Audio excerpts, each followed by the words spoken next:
I had 3 rules pretty much that I stuck with practically all the time. I'd learned these prior to coming to UCLA, and I decided they were very important. One was never be late. Never be late.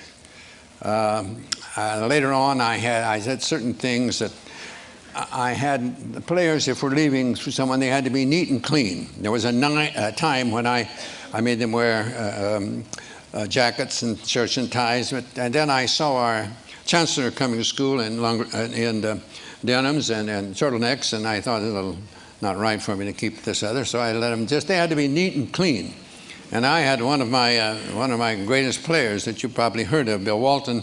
He came and gets the bus. We were leaving for somewhere and to play, and he wasn't clean and neat, so I would let him go. He couldn't get on the bus. He had to go home and get cleaned up to get to the airport if he could. So I was a stickler for that. I believed in that. I believe in time, very important. I believe you should be on time, but I felt the practices, for example, we start on time, we close on time. The youngsters didn't have to feel that we're going to keep them over. When I speak at coaching clinics, I often tell young coaches in the coaching clinics, more or less, they'll be the younger coaches getting in the profession, and most of them are young, you know, and probably newly married. And I tell them, don't run practices late, because you'll go home in a bad mood, and that's not good for a young married man to go home in a bad mood. When you get older, it doesn't make any difference, but so I did believe on time. I believe starting on time, and I believe closing on time.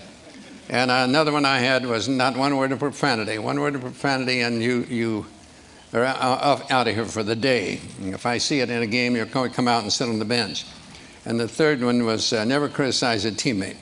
I didn't want that. I used to tell them I was paid to do that. That's my job. I'm paid to do it. Pitifully poor, but I am paid to do it. Not like the coaches today, for gracious sakes, no.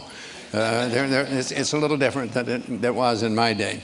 But those are the 3 things that I stuck with pretty closely all the time. And those actually came from my dad, and that's what he tried to teach me and my brothers at one time.